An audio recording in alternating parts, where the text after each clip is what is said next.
Di sini ada huruf nun yang bertasydid. Perhatikan media gambar di samping, huruf dal itu termasuk salah satu huruf ikhfa hakiki.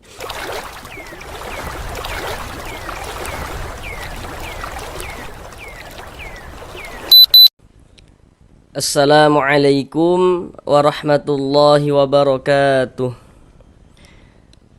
Apakah Bapak dan Ibu, saudara semuanya masih belum lancar di dalam membaca Al-Quran, kemudian masih belum memahami ilmu tajwid ataupun merasa kesulitan di dalam memahami ilmu tajwid Al-Quran? Mari belajar mengaji Al-Quran bersama kami. Akan kami jelaskan tajwidnya dengan pelan-pelan, sehingganya dengan penjelasan tajwidnya yang pelan-pelan kemudian ditambah media gambar di dalam kami menjelaskannya, semoga untuk ilmu tajwidnya bisa langsung dipahami dengan mudah.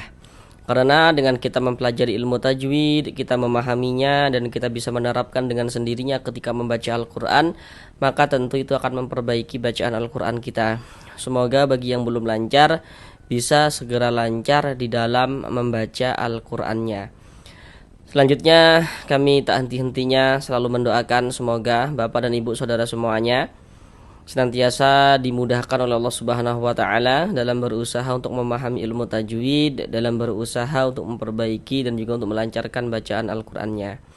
Kami juga selalu mendoakan semoga Bapak dan Ibu saudara semuanya senantiasa diberikan kesehatan oleh Allah Subhanahu wa taala. Jika saat ini mungkin ada yang sedang sakit atau mungkin sanak saudaranya ada yang sedang sakit, sama-sama kita doakan semoga Allah Subhanahu wa taala segera menyembuhkan penyakitnya. Kami juga selalu mendoakan semoga Bapak dan Ibu saudara semuanya senantiasa dilancarkan segala urusannya, ya, dipermudah segala urusannya, dikabulkan segala hajat-hajatnya, dan semoga senantiasa dilancarkan rezekinya oleh Allah Subhanahu wa taala.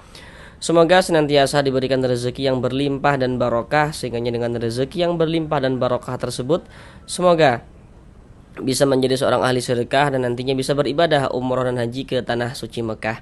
Amin amin ya rabbal alamin.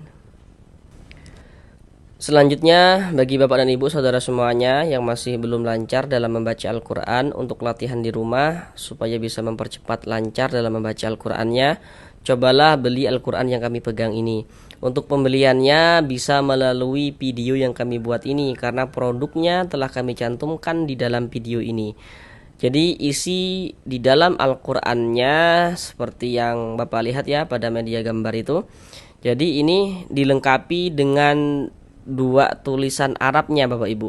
Nah, jadi di atasnya itu ada tulisan huruf Arab sambung, kemudian di bawahnya ada tulisan huruf Arab yang dipisah-pisah, kemudian di bawahnya lagi ada tulisan Latinnya.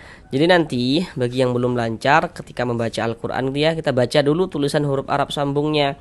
Ketika membaca tulisan huruf Arab sambungnya kebingungan, masih terbata-bata, baca dulu tulisan huruf Arab yang terpisah-pisahnya. Jika masih kebingungan, baca dulu tulisan Latinnya, baru baca kembali tulisan huruf Arab sambungnya.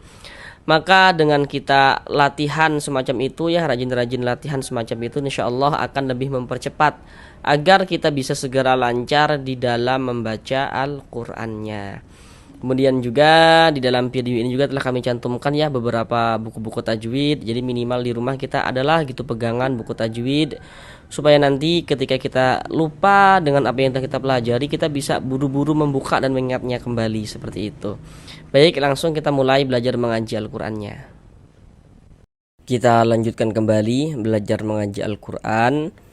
Sekarang ini kita masuk pada surah Ali Imran ayat yang ke-59.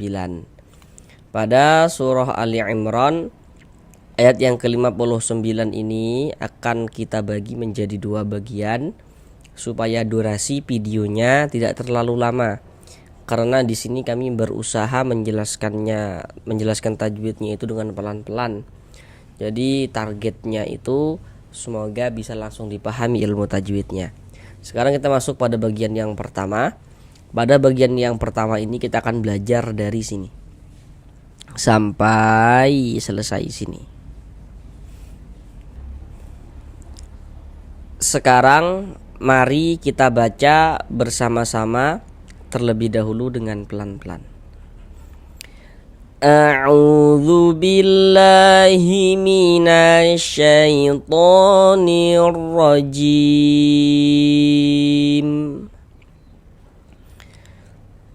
Bismillahirrahmanirrahim. Inna mathala Isa indallahi kamathali Adam. Sekarang mari kita pelajari ilmu tajwidnya dengan pelan-pelan. Yang pertama di sini di sini ada huruf nun yang bertasydid. Tanda tasydid itu ini nih. Seperti angka 3 terbalik ke atas atau seperti huruf W. Nah, ini tanda tasydid. Perhatikan media gambar di samping. Huruf nun yang bertasydid, huruf mim yang bertasydid itu hukumnya adalah gunnah musyaddadah. Kemudian bagi yang masih pemula dalam belajar tajwid yang belum tahu tentang hukumnya idgham, supaya tidak sampai salah dalam menentukan hukum, maka seperti ini. Nah, di sini ada huruf nun bertasydid nih. Nah, kita lihat. Jika sebelum huruf nun bertasydid sebelah sininya nih.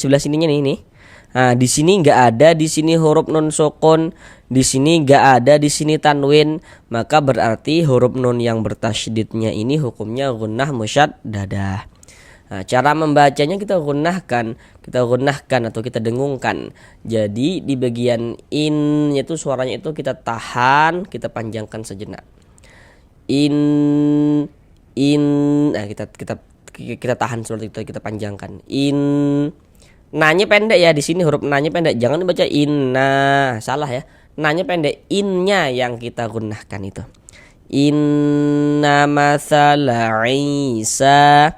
I dibaca panjang. Kenapa kok I dibaca panjang? Apa tanda panjangnya? Perhatikan media gambar di samping. Di situ ada bacaannya rumus mad tabi'i atau mad asli. Nah, jadi mad tabi'i atau mad asli itu memiliki 3 huruf mad. Jadi huruf mad itu jumlahnya ada 3. Apa saja huruf mad itu? Huruf-huruf yang dapat menyebabkan terjadinya bacaan panjang. Rumus 1 yang warna hitam. Huruf ya sukun sebelumnya ada harokat kasroh, ada tanda baca kasroh. Jadi kalau kita baca Al-Quran ada ya sukun, sebelum ya sukun ada harokat kasroh. Nah, huruf yang memiliki harokat kasrohnya dibaca panjang. Rumus 2 warna hitam. Huruf waw sukun sebelumnya harokat dhammah. Jadi kalau ada huruf waw sukun, sebelum waw sukun ada huruf yang memiliki harokat dhammah, maka huruf yang memiliki harokat dhammah dibaca panjang. Rumus 3 warna hitam. Huruf alif sebelumnya harokat fathah. Jadi kalau ada alif, sebelum alif ada harokat fathah, huruf yang memiliki harokat fathahnya dibaca panjang. Di dalam Al-Quran itu huruf-huruf mad itu bisa ditulis dalam bentuk seperti yang warna-warna hitam itu. Yang maksudnya itu dari segi tulisan huruf madnya itu tampak, kelihatan, bisa kita lihat ada dari segi tulisan. Nah, kemudian nantinya untuk menunjukkan tanda panjang, huruf-huruf mad itu bisa juga tidak ditulis dalam bentuk seperti yang warna-warna hitam itu. Namun huruf madnya itu diganti. Untuk menunjukkan tanda panjang diganti dengan tanda-tanda panjang seperti yang warna-warna biru itu. Nah, jadi huruf madnya itu dikira-kirakan diganti dengan tanda-tanda panjang seperti yang warna-warna biru itu. Jadi kalau pada mad tabi'i tanda-tanda panjang seperti yang warna-warna biru itu pada dasarnya adalah yang warna hitam, atau supaya lebih mudah untuk kita pahami pada dasarnya adalah jelmaan daripada yang warna hitam seperti itu. Nah, sedangkan i ini dibaca panjang, penjelasannya itu terletak di rumus 1 yang warna hitam. Nah, kami ulangi lagi cara memahami rumus 1 warna hitam. Kalau kita membaca Al-Quran, bertemu huruf ya sukun atau huruf ya mati, di situ kan ada ya sukun atau ya mati situ ya. Kemudian sebelum ya sukun di situ ada baris kasroh kan di rumus 1 yang warna hitam. Di atas baris kasroh di situ ada titik-titik. Titik-titik di sana itu maksudnya itu letaknya huruf yang dibaca panjang sebab dia memiliki baris kasroh itu tadi. Tapi kita perlu memahaminya dari awal. Jadi cara kita memahaminya dari awal, kalau kita baca Al-Quran, apabila bertemu dengan huruf ya sukun, sebelum ya sukun ada huruf yang memiliki harokat kasroh. Nah, huruf yang memiliki harokat kasrohnya dibaca panjang begitu. Contoh dalam bacaan seperti ini. Kenapa kok ini dibaca panjang? Karena di sini ada huruf ya sukun. Ada huruf ya, ada tanda sukun. Nah, ini tanda sukun ya, atau tanda huruf mati, ada huruf ya sukun. Sebelum ya sukun, sebelah sininya nih, ada harokat kasroh baris 1 miring di bawah huruf, namanya harokat kasroh. Ada huruf ya sukun, sebelum ya sukun ada harokat kasroh. Nah, maka huruf yang memiliki harokat kasrohnya dibaca panjang. Nah, ini kan ada huruf ya sukun, sebelum ya sukun ada huruf yang memiliki harokat kasroh. Huruf yang memiliki harokat kasrohnya di sini huruf apa? Ini huruf ain. Maka di sini yang dibaca panjang huruf ainnya ini. Maka kita panjangkan ai. Mad tabi'i panjang 2 harokat. Isa. Sa dibaca panjang. Kenapa kok sa dibaca panjang? Karena perhatikan lagi rumus 3 yang warna biru.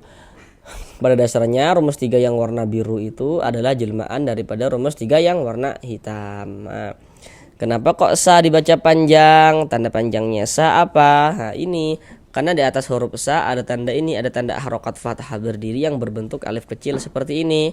Sehingga sa dibaca panjang.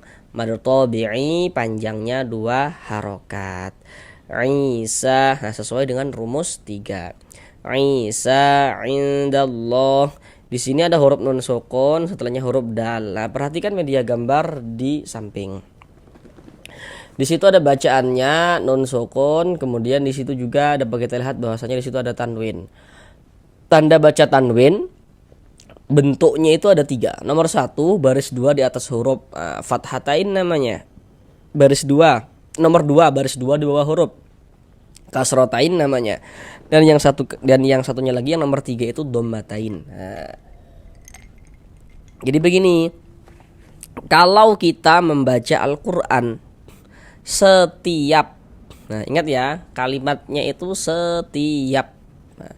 Setiap kita membaca Al-Quran dan setiap kita bertemu dengan huruf nun sukun, atau setiap bertemu dengan salah satu tanda baca tanwin, maka di situ akan terjadi hukum tajwid dengan kita memperhatikan huruf setelahnya. Nah, jadi di mana ada nun sukun atau di mana ada tanwin, maka di situ terjadi hukum tajwid dengan kita memperhatikan huruf setelahnya. Nah, kecuali nanti kalau misalkan ada tanwin setelahnya hamzah wasol, nah nanti itu ada tersendiri pembahasan cara membacanya gitu. Nah, contoh di sini ada nun sukun, berarti di sini terjadi hukum tajwid. Ini huruf nun tanda sukun tuh seperti ini. Huruf sukun atau huruf mati itu maksudnya sama saja. Apalagi huruf sakinah itu maksudnya sama saja. Tandanya tuh seperti ini nih. Nun sukun terjadi hukum tajwid. Untuk menentukan hukum tajwidnya perhatikan huruf setelahnya. Nun sukun setelahnya huruf dal. Nah, huruf dal inilah yang harus kita ketahui huruf apa dia gitu. Perhatikan media gambar di samping. Huruf dal itu termasuk salah satu huruf ikhfa hakiki. Jadi huruf ikhfa hakiki jumlahnya ada 15. Supaya kita bisa menguasai hukum ikhfa hakiki, maka kita harus betul-betul hafal huruf ikhfa hakiki yang jumlahnya 15 itu. Supaya kita nanti tahu kalau ada nun sukun atau tanwin setelahnya bertemu dengan salah satu daripada 15 huruf yang di samping itu, maka hukumnya ikhfa hakiki. Sedangkan huruf dal itu masuk kepada ikhfa hakiki aqrab, karena dari segi makharijul huruf antara huruf nun dengan huruf dal itu dia dekat begitu. Nah, cara membaca ikhfa hakiki dibaca dengan samar. Nah, jadi bunyi nun sukun atau bunyi tanwinnya itu kita baca samar gitu. Nah, dengan bersiap-siap kita masuk ke dalam huruf ikhfanya. Jangan dibaca in. Nah, kalau in itu jadinya jelas dia ke izhar, jangan dia di tengah-tengah. in. Nah, di tengah-tengah idhar, di tengah-tengah idhar, di tengah-tengah idgham, antara idhar dan idgham, di tengah-tengahnya. Indallah, jangan baca in. Nah, jangan. Nah, disamarkan bunyi nun sukunnya. Indallah. Kemudian dia didengungkan. Jadi di bagian ainnya itu suaranya itu kita tahan ya, kita panjangkan sejenak. Kira-kira sepanjang 2 harokat. Indallah. Nah, seperti itu. Indallah. Kemudian ini kita baca dallah. Jangan dibaca dalla, jangan, tapi dibaca dallah. Nah, mengapa begitu? Jadi kalau kita baca Al-Quran bertemu lafaz Allah, ini lafaz Allah ya. Sebelum lafaz Allah, sebelah sininya nih ada ini nih tanda baca fathah atau tanda baca dhammah. Tanda baca dhammah di sini enggak ada ya tanda baca dhammah di sini ya. Tapi Bapak Ibu pasti sudah tahu ya tanda baca dhammah itu bentuknya seperti apa.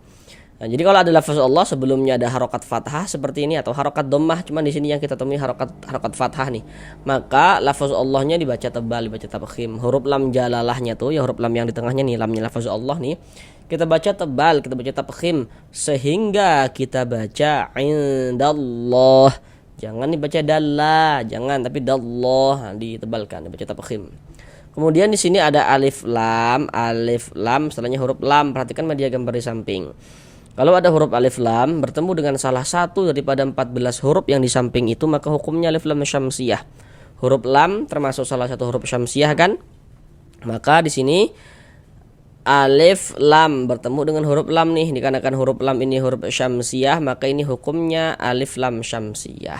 Alif lam syamsiyah itu disebut juga dengan idgham syamsiyah. Karena cara membacanya dibaca idgham syamsi, lam syamsiyah, idgham syamsi. Nah, maksudnya dibaca idgham itu cara membacanya itu dia dimasukkan. Jadi dari da ini langsung masuk ke huruf lam yang ada tanda bacanya ini. Nah, jadi jangan bingung ya. Nah, bagi yang belum lancar nih jangan bingung. Di sini kan huruf lamnya nggak ada tanda bacanya, berarti udah karena nggak ada tanda bacanya ya nggak dibaca, langsung dilewati, langsung dimasukkan ke huruf setelahnya, yakni ke huruf yang ada tanda bacanya gitu. Indallah. Lafaz Allah dibaca panjang, tanda panjangnya apa ini? Nah, karena di atas lafaz Allah ada harokat fathah berdiri yang berbentuk alif kecil seperti ini ya. Mad tabi'i panjangnya 2 harokat. Indallahi kamathali Adam. A ini namanya adalah mad badal. Nah, perlu untuk kita ketahui bagi yang belum tahu, kalau ada huruf alif, tapi huruf alifnya itu memiliki tanda baca, memiliki baris dia, ada harokatnya, maka itu adalah huruf hamzah. Ini huruf alif ada tanda bacanya, ini huruf alif ada tanda bacanya nih, maka huruf alif yang memiliki tanda baca, maka itu adalah huruf hamzah. Kemudian mad badal itu terjadi hanya pada huruf hamzah saja, huruf hamzah yang dibaca panjang saja. Jadi mad badal itu terjadi karena ada huruf hamzah yang mendahului daripadanya huruf mad, atau huruf mad yang sebelumnya adalah hamzah. Jadi ini perhatikan kembali yang rumus mad tabi'i. Bisa kita masukkan ke rumus 3 yang warna hitamnya itu. Di rumus 3 warna hitam kan di situ ada alif tuh. Sebelum alif ada harokat fathah. Maka huruf yang memiliki harokat fathahnya kan dia dibaca panjang. Tapi yang memiliki harokat fathahnya itu adalah si hamzah. Maka terjadilah mad badal. Karena mad badal itu terjadi hanya pada huruf hamzah saja gitu, yang dibaca panjang. Kalau masih bingung juga, perhatikan gambar yang kami kasih tanda panah. Di situ dapat kita lihat ya. Kalau ada alif ya, sebelum alif ada huruf hamzah yang memiliki harokat fathah, maka huruf yang memiliki harokat fathahnya dibaca panjang. Nah, gitu. Ya.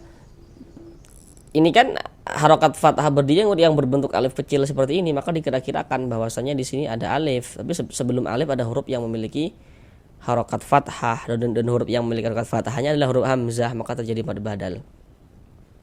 Nah, tanda panjangnya apa ini nih? Harokat fathah berdiri yang berbentuk alif kecil ini dibaca panjang.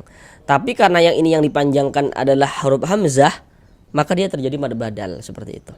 Mad badal itu dibaca dengan panjang 2 harokat.